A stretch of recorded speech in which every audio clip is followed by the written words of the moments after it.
I'm bipolar, and you getting over that is my feat. Cycling 40,000 kilometers over 33 countries, 6 continents was tough. Cycling or writing a bi-weekly column in a newspaper, some 30 columns was even tougher while doing the cycling. But nothing has been as tough for me as living with the stigma that surrounds mental illness. And it's this injustice that some 15 years ago I got the idea of Ride, Don't Hide. It was about putting a positive spin, showing people that it's enough of this. It's time to make a move, and it's to start talking. You saw Gregor Robertson before that. He declared August 1st, Ride, Don't Hide, good day before I left. There's an example of one of the arduous columns that I wrote every 2 weeks from the road, frantically looking for Wi-Fi in these godforsaken places. The Baja, it was near the start of the trip, super scorching hot. I got to enjoy it with a friend, Jason Harrison, that came out and cycled with me.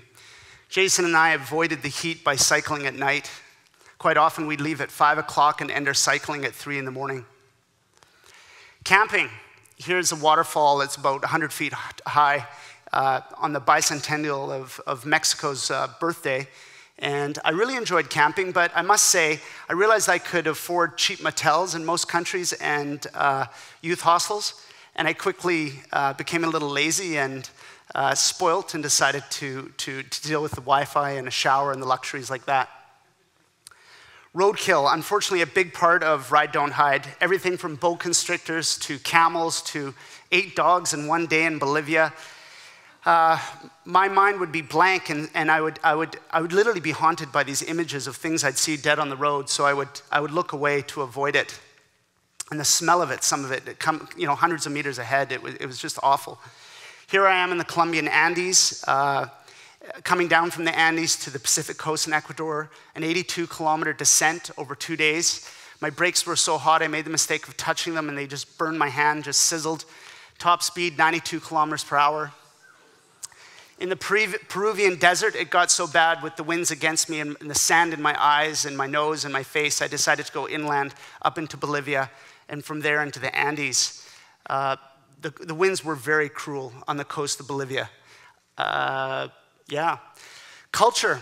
It was 3 words I learned in every one of the 33 countries I entered. It was yes, hello, and thank you. Other than that, it's body language and just showing that you're friendly and that your intent is honest, and there were no issues. And a little bit of charades and writing things down on pieces of paper. School presentations, I've done about a dozen school presentations. Here I am with some kids in Bangkok. Very important for me to reach out to youth and to talk to kids about living their dreams, the adventure, and the absurdity of the stigma that surrounds mental illness. I'd have to say, yeah, everything from kindergarten all the way up to college school presentations. Traffic, this is Saigon, Ho Chi Minh in Vietnam. Ironically, it's in third world countries that I felt safest in traffic. Here in these countries, the drivers are used to the different types of vehicles, some going slow in donkey carts, other ones going a little bit faster on bicycles, then scooters and so forth. It's only in Western world countries like Australia and the States and Western Europe where things got really dangerous for me on a bike. China, it's not a question about China being the future, they're the present, we just don't realize it. I literally had my jaw cycling around with my jaw down, collecting flies, the amount of infrastructure that's being built, the efficiency, the engineering feats. China is our present and our future, trust me on that one. Here I am at 3 a.m. in Finland near the Arctic Circle. It's near the summer solstice in June. The sun just kind of goes down, it gets a little orange, and then it just pops up a little bit further on the horizon. I look pretty happy and relaxed, eh? This is my nearest to death experience. It's in an Italian tunnel. It was 2 kilometers long. I had a little one kilometer reprieve here at this sort of pullout. Then I had to continue cycling. This rig behind me starts honking and the sounds are just reverberating. He goes to pass, another truck's coming. He has to pull back in. I get squeezed up against the tunnel. It literally brushed dirt up against my shoulder. I'm screaming, no one's hearing me. There's Pig, that's the name of the bike, 105 pounds, great sponsor with Norco. Pig came everywhere with me, including up 4 flights of stairs in this Polish hotel. The only reason I kept Pig with me and she did not get stolen is because she kept, literally, in restaurants, everywhere with me, or locked to my ankle in a tent. Here I am in France. Sometimes it's fun to break the rules. Here I'm being escorted off the highway. Yeah. Sometimes you just want to get to B and you don't want the long circuitous route. I just wanted to get to B. I had a nice place to stay that night, and yeah, I was politely told this was not the route for bicycles.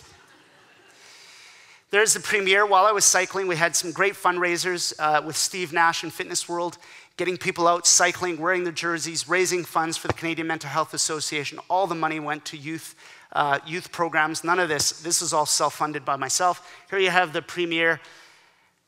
Yeah, I don't know what to say about that. She's looking pretty athletic, right? Camels in Africa. It was, you know, I only got to cycle a little bit of Africa, Morocco. I was meant to do Africa at least a month, like I did all the other continents and then some. But the message became more important. I decided to cycle across Canada to finish in Vancouver as opposed to cycling Africa. Across Canada, I had support with family and friends, about a dozen people with a car. Suddenly, I felt bionic. The 170 pounds of gear was off the bike, and I'm cycling free as the wind. That's my brother and my sister-in-law, Ed and Krista, and we're in Prince Edward Island. A lot of media attention, especially when I'm in Canada. Here I am in Ottawa, again, getting the message out. Enough of the stigma. 1 in 5 people, 20% of people will deal with a mental illness in their lifetime. It's absurd that we're scared about it, that we're not educating our youth about it. It's the second largest killer. Suicide is the second largest killer of youth after car accidents. It's not acceptable.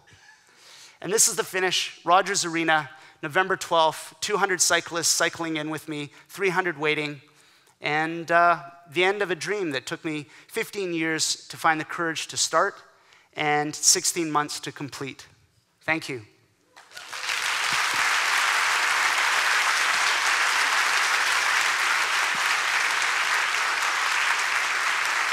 Michael Schratter, everybody. Wild man, wild man. Thank you.